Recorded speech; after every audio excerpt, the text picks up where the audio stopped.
Hi everyone. Hi Rick. Hi Happy Day and Hassan. How are you guys? Hi everyone, I'm Szenan-Balance from Szenan-Balance, the acupuncturist. Today our topic is how PCOS affects your bodies. Now, if you're on this live video, please give me a thumbs up and say hello to me. And more importantly, please share this live video if you're on Facebook and Instagram. If you're on YouTube, please, when you finish this live video, please take the link and share it on your social media. Thank you very much. Okay, our topic today is how PCOS affects your body.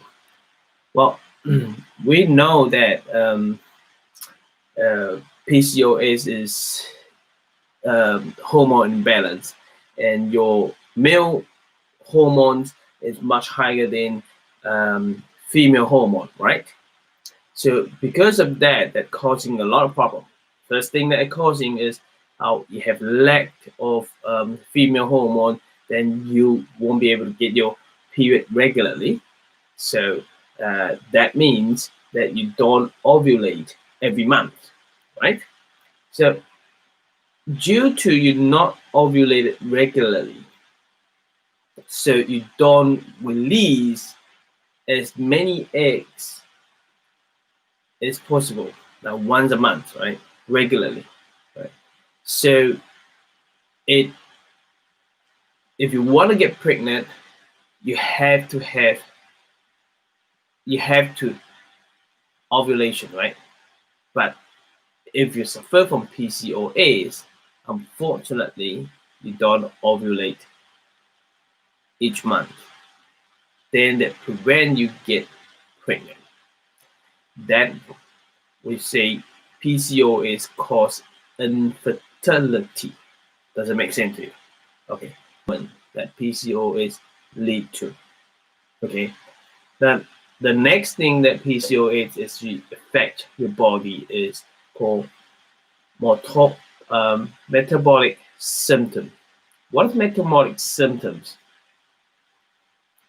Which means it's a bunch of things that caused by PCOS. Okay. Hi Salik, how are you? And Sujok Benis Harima. Thank you for joining us. Thank you. So say hello to me if you're on this live video, please. And hi Amida, how are you? Thank you, happy day. Thank you very much. Thank you for joining us. Right, let's keep going. If you have any question, you can put down there, and if I know the answer, I'm happy to answer it. Okay, thank you. Now, let's keep going. So we know, we talked about yesterday, I think, up to 80% of women who with PCOS also suffer from overweight, right? That both obesity and PCOS increase your risk for high blood pressure, high blood sugar, and high cholesterol. When I say high cholesterol, it's high LDL and low HDL. HDL is good cholesterol, and LDL is bad cholesterol. Okay, so together, these factors like high blood pressure, so PCOS with obesity, right? Overweight. Now, people suffer from overweight as well as PCOS. In the PCOS group, there's 80% of them. Well, 80%, that's quite a lot, isn't it? But for all PCOS, only 20% of them that are not suffering overweight, as well as suffering overweight. Right. So there are quite a lot of people, majority of the PCOS women suffer from overweight. Now, so when you have overweight and PCOS, and you increase your risk for high blood sugar, high blood pressure, high cholesterol. Now, let's think about what if you suffer from high blood pressure, high cholesterol, and high blood sugar. What's going on? In these factors, it will increase your risk for heart disease, type 2 diabetes, and stroke. So all these three things, high blood sugar, high blood pressure, high cholesterol, all these three things we call metabolic syndrome. That's why we call, well, PCOS can lead to metabolic symptoms. Okay. And the others, there are a few more, okay? Oh, I want to sneeze. How we go away? Okay. And sleep apnea. Sleep apnea. What does sleep apnea mean? Sleep apnea is when you sleep and it actually, you can't breathe properly while you sleep. And you may stop breathing when you sleep. So, which interrupt your sleep. So people get up in the morning very tired. Okay. So that is what we call sleep apnea. So sleep apnea is more common in women who are overweight. So sleep apnea can happen in male and female. But if you are overweight, that sleep apnea, you have more chance, higher risk to get sleep apnea. Okay. Especially if those women with overweight and also have PCOS. The risk for sleep apnea is 5 to 10 times higher in obese women with PCOS than in those without PCOS. Okay, now we know if you're overweight, you have higher chance to lead to sleep apnea. But if you overweight and PCOS with PCOS, then you have 5 to 10 times higher. The risk is 5 to 10 times higher than just overweight. So yeah, not fun, isn't it? When you have PCOS, then you have overweight, and it lead to other issues, right? That's not fun. Okay. Now, endometrial cancer. Why would that happen? Okay. During your ovulation, so the uterine lining shrink, right? Before we talk about this over again and again, then the uterine lining is full and it becomes period, right? So every woman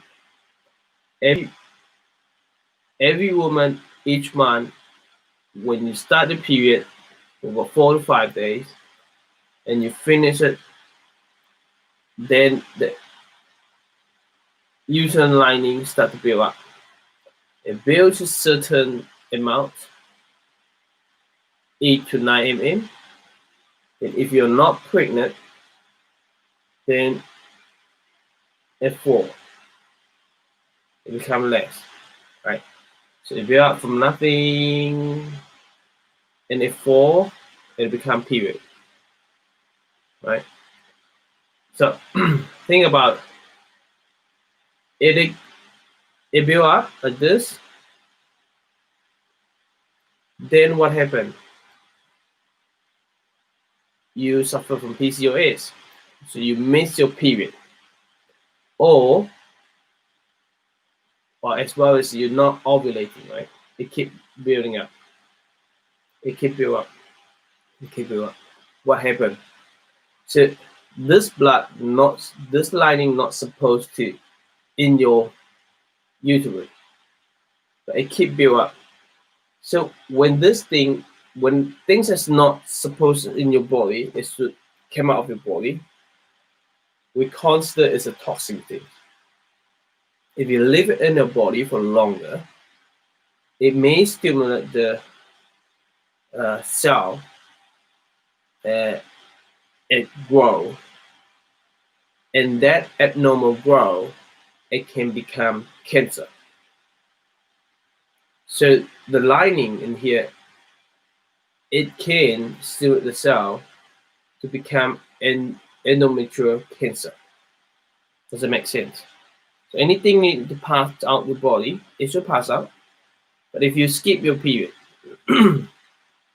it keep grow, and you have a thickened uterine lining, can increase your risk for endometrial cancer. So we know that if you take some drug to stop your period, and that's not good either. What food would you recommend, please? Okay, Salik recommend. Ask me what food would I recommend for PCOS. I do recommend for plant-based diet. We'll talk about PCOS diet because as we talk about the cause of it, 2 days ago, I think, 2 days ago, we talk about they don't know about the cause of PCOS, right? But the things that is very clear is insulin resistant, right? And inflammation, and as well as genes, the DNA. Those 3 things related to diet. So when it comes to PCOS, then diet is something that you must look at it. Right? Because if you change your diet, change your lifestyle, then it will help a lot in PCOS. And yes, I recommend plant-based diet. Right? Plant-based diet. And no dairy, and maybe no gluten. You need to figure that out yourself. Okay, I won't say, well, definitely not gluten or things like that in my experience. Okay, but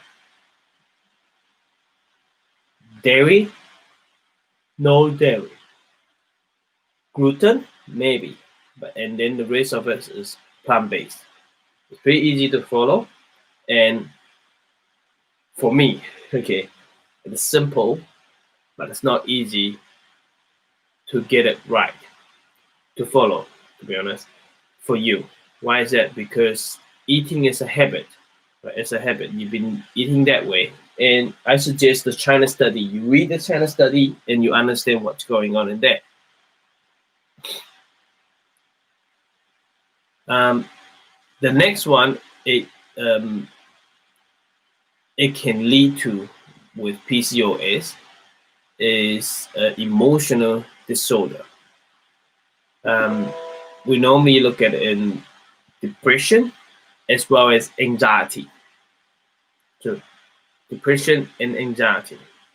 That is due to the hormone change, and the symptom that with PCOS. Okay, now we know when you get a period, the hormone change, that you get emotion, right? But when it comes to PCOS, the hormone imbalance all the time, every day, and not just once a month, it changes. It's out of balance all the time. So that causes emotional issues. You get anxiety and depression, those 2 common ones. When we frustration, okay, very low energy.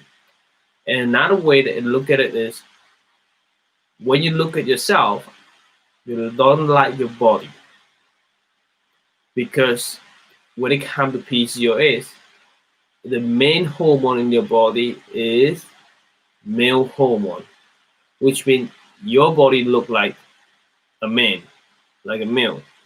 So you, this is unwanted hair growth, like hair growing here, hair growing here, or hair grow over here. So tell me which female like this, which woman would like this happen to them? No, no one like this. Okay, so that cause emotional issues. And what else? Put on weight. Do you like to put on weight? No, no one like to put on weight. For this, it don't look good in your body, right?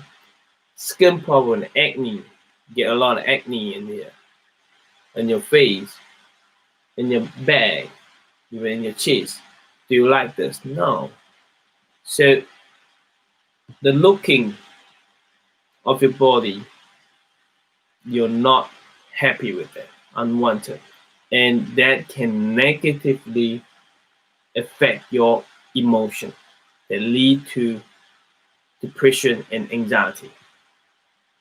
So a lot of PCOS patients end up experience with depression and anxiety. Okay. Now we so there are 5 things very common that PCOS affect your body lead to. So if you're PCOS, you have higher chance and risk to suffer from the following 5 things that we just mentioned: infertility, metabolic symptoms, sleep apnea, endometrial cancer, as well as depression and anxiety. Does it make sense to you? I hope this all makes sense though, because it's pretty easy to understand all those things. Yeah, I hope it all makes sense to you. Hello, Ankidini, Shakira. Thank you for being here with us. Thank you, thank you. Okay, does it make sense to you guys? If it does, please give me a thumbs up and write some comment down there. All right. So tomorrow we're gonna talk about how PCOS is diagnosed. Okay, let's see. Tomorrow we're gonna talk about how PCOS is diagnosed. Okay, that is our topic tomorrow. Okay, that's it. Now I'll see you tomorrow, and stay awesome and have a great day. If you're nighttime, have a nice sleep. Right, that's it for today. See ya.